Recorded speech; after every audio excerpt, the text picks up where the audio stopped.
Good morning everyone, my dear YouTube channel supporter. आप सब ने इसके पिछले वीडियो में माँ विंध्यवासिनी धाम का दर्शन कर मेरे साथ साथ आप सब ने माँ का आशीर्वाद प्राप्त किया। माँ विंध्यवासिनी धाम की वीडियो को देखकर बहुत दर्शकों ने अपने कमेंट में वीडियो को अच्छा बताया और मेरे चैनल को सब्सक्राइब भी किया। सभी लोगों को इसके लिए बहुत बहुत थैंक्स। आज आपको इस वीडियो में माँ अष्टभुजा व माँ काली खो का दर्शन तथा इससे संबंधित महत्वपूर्ण जानकारियां कराने जा रहा हूं। आप सब इस वीडियो को शुरू से अंत तक जरूर देखने का कष्ट करें और आप मेरे चैनल पर नए हैं तो मेरे चैनल को सब्सक्राइब करें, जिससे मेरी अगली वीडियो का अपडेट आपको शीघ्र मिल सके। माँ विंध्यवासिनी देवी के दर्शन करने के बाद हम लोग अपनी गाड़ी पर बैठकर माँ अष्टभुजा के दर्शन के लिए प्रस्थान किए। जैसे ही हम लोग दरबार के नज़दीक पहुँचने वाले थे, माँ अष्टभुजा के जाने वाले मार्ग पर मुख्य सड़क से बाएँ माँ अष्टभुजा का एक शानदार गेट बना दिखाई पड़ा, जो सीधा माँ अष्टभुजा मंदिर को ले जाता है।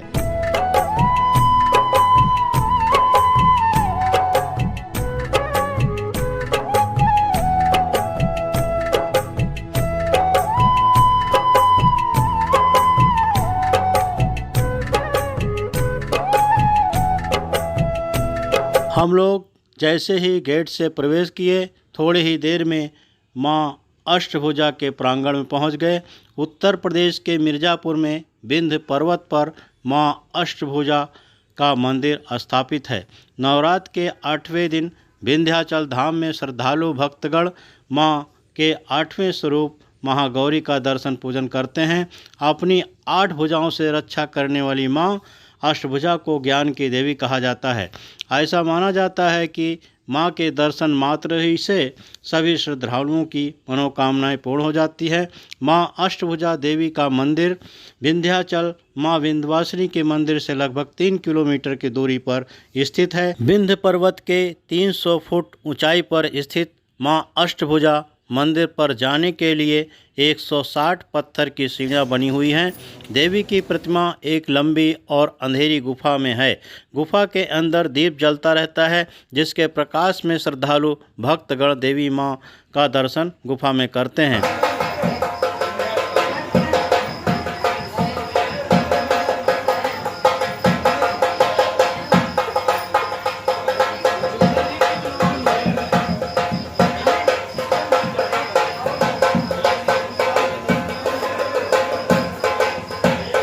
प्राकृतिक गोद में बसा हुआ यह माँ अष्टभुजा का मंदिर बड़ा भव्य, दिव्य और रमणीक है।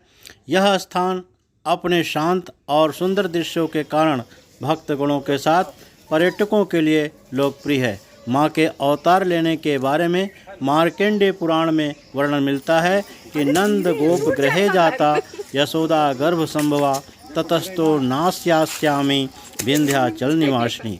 इनके दर्शन करने से भक्तों की सारी मुरादें पूरी होती हैं और असीम सुख शांति मिलता है।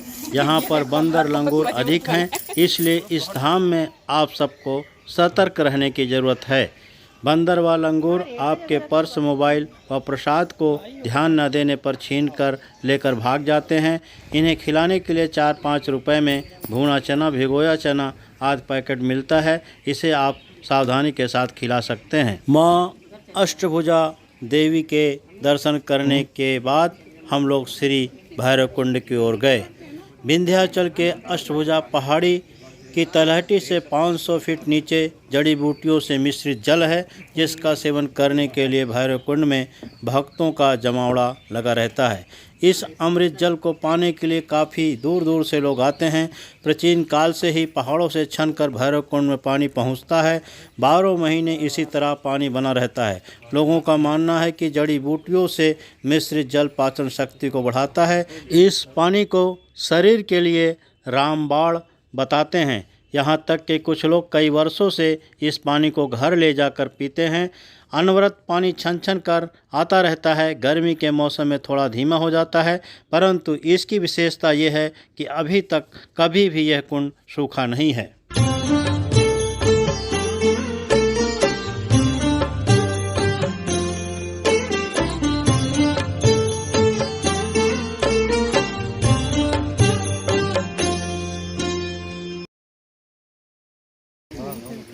इस समय हम लोग आ चुके हैं विंध्याचल धाम से जो है कुंड के पास। यह भैरव कुंड है। ये देखिए, इसमें पहाड़ से पानी आ रहा है। इसका आज तक पता नहीं चल पाया है कि ये पानी कहाँ से आता है। ये पहाड़ों से छन छन करके आता है और इसको लोग बताते हैं कि इस पानी के पीने से पेट की सारी बीमारियां दूर हो जाती हैं। पैसों खाए लगातार आप यूज कीजिए, सब आपका कंप्लीट एकदम फिट, इंजन एकदम फिट रहेगी। ये सब आयुर्वेदिक, जब ये सब पहाड़ के जड़ी बूटियों का प्रसाद है। ये सब जल नहीं है, अमृत है। पता नहीं कितनी दूर से आया है। और चाहिए पानी। जो फिल्टर का जो पानी बोतल का जो बनाया जा रहा है वो सब गैस बना देता है। इसको रेगुलर पीते रहिए, गैस की उसका वो गैस बना देगा, क्योंकि वो मशीन से वो हो रहा है। ये प्रकृति की देन है। हाँ, धुल लो, सही बात, बहुत बढ़िया। इसको पानी आप पी लीजिएगा पेट भर के, मन लगा के। 15-20 मिनट बाद आप पानी लेके नहीं जा पाएंगे, आप तुरंत कहीं न कहीं बाथरूम कर देंगे। और फिर आप सोचेंगे पेट खाली एकदम हो गया, मत्थस धुआ दो, क्योंकि ये सब पॉइजन है।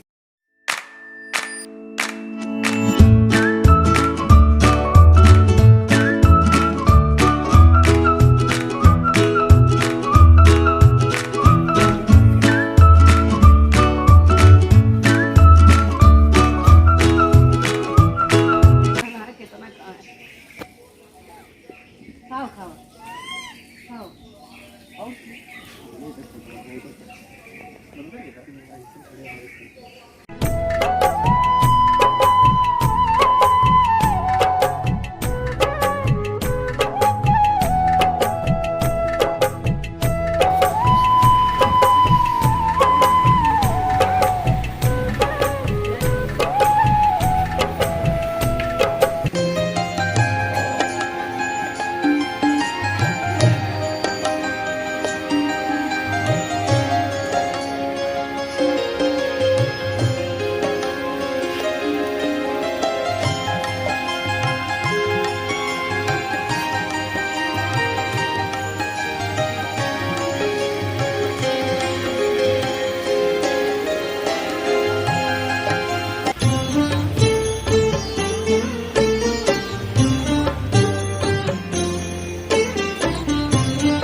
माँ अष्टभुजा के दर्शन करने के बाद माँ के प्रांगण में ही पीपल के पेड़ की शीतल छाया में कुछ देर तक मन के शांति के लिए 4-5 मिनट चबूतरे पर बैठे और यहीं पर हम लोगों ने फ्रूटी व चिप्स खाए और अपने साथ साथ अपने गाड़ी के ड्राइवर को फ्रूटी व चिप्स नमकीन भुंजिया खिलाया।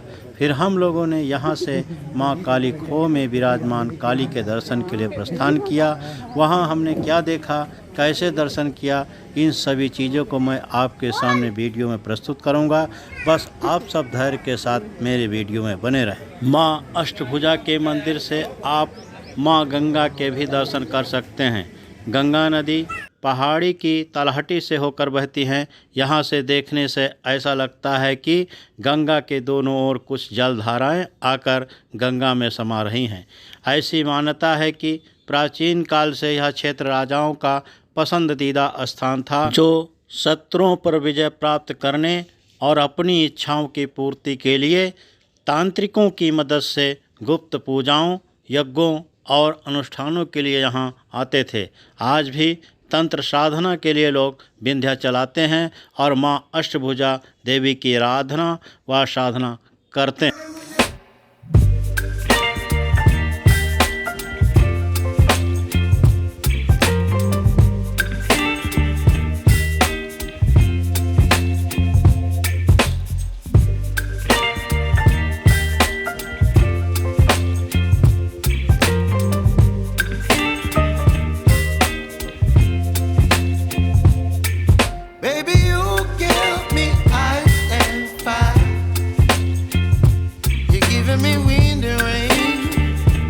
अष्टभुजा में प्रसाद चुनरी की खरीदारी हम लोगों ने किया। गर्मी अधिक पड़ रही थी, इसलिए बार बार प्यास लगने के कारण हम लोगों ने 2-3 बोतल शीतल जल भी खरीद कर गाड़ी में रखा और गाड़ी में बैठकर अपनी इस यात्रा को आगे बढ़ाया। आपकी सारे संसार की खुशियाँ आपकी झोले में आ जाए, इसी शुभकामना के साथ जय माता दी। माँ काली खो के मंदिर पहुँचने पर सबसे पहले हनुमान जी का दर्शन किया। विंध्याचल धाम में विंध्य पर्वत पर स्थित महाकाली मंदिर तंत्र साधना के लिए विशेष माना जाता है। लोग इस मंदिर को काली खो के नाम से जानते हैं। विश्व का यह इकलौता मंदिर है जहां पर महाकाली खेचरी मुद्रा में है। खेचरी मुद्रा का मतलब माँ के मुख से है, यानी माँ का मुख ऊपर की तरफ है। पुराणों के अनुसार जब रक्त बीज दानों ने स्वर्ग लोक पर कब्जा कर सारे देवताओं को वहाँ से भगा दिया था, तब ब्रह्मा, विष्णु और महेश सहित अन्य देवताओं की प्रार्थना पर माँ विंध्यवासिनी ने महाकाली का ऐसा रूप धारण किया था। रक्त बीज नामक दानों को ब्रह्मा जी का वरदान था कि अगर उसका एक बूंद खून धरती पर गिरेगा तो उससे लाखों दानव पैदा होंगे।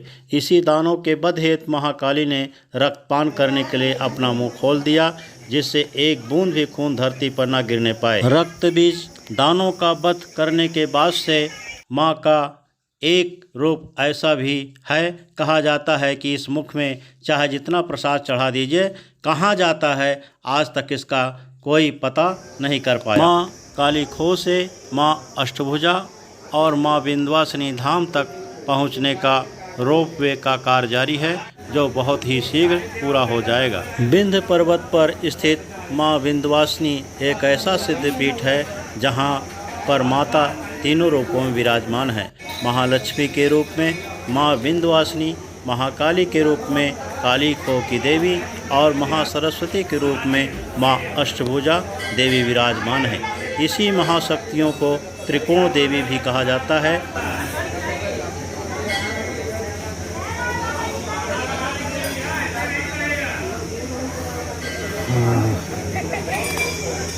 जो श्रद्धालु भक्त यहाँ पर सच्चे मन से, सच्चे भाव से कोई कामना करता है, माँ उसे जरूर पूरा करती हैं। चिंतन हो सदा इस मन में तेरा, चरणों में तेरा मेरा ध्यान रहे।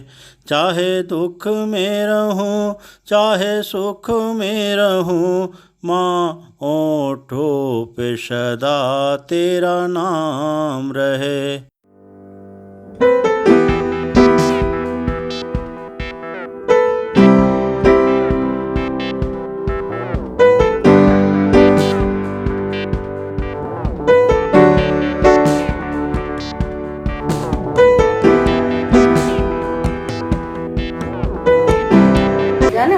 उधर बैठ जाओ, हम लोग कुर्सी पर बैठ।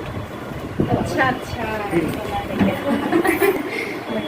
देखो हम लोग रियांश के घर आ चुके हैं। अब जो है ये रियांश बहुत शैतानी भी करता है और सबका जो है देखो बढ़िया मिट्टी भी जो है मिट्टी भी आई है, सब आए हैं। रियांश बड़ा होशियार हो चुका है पढ़ लिख करके। ये मिट्टी में देखो भाई, देखो इधर देखो, इधर देखो, इधर देखो, ये देखो। हाँ, ये क्या नाम है इसका? इसका शिक्षा शिक्षा शिक्षा शिक्षा शिक्षा शिक्षा।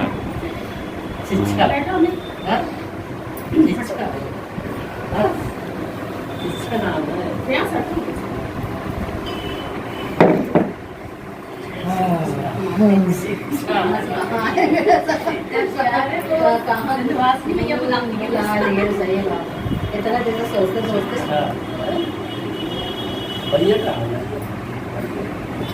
अंदर से है, इसको पता है सब कुछ। अंदर जगह है, वो अंदर से जगह है ना, रास्ता है।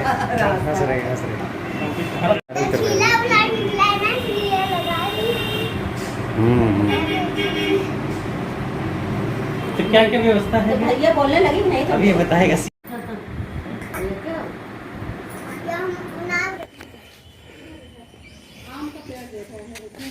इसमें नहीं, वो उसमें है, वो सामने। अच्छा, वो उधर उधर। सही है। ऐसे हमारी भाभी है इस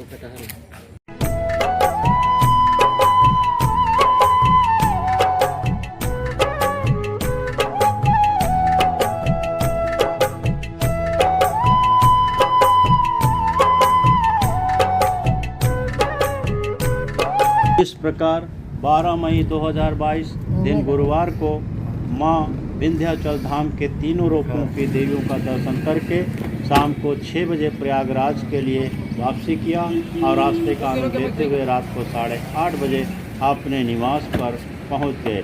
जोर से बोलिए जय माता की।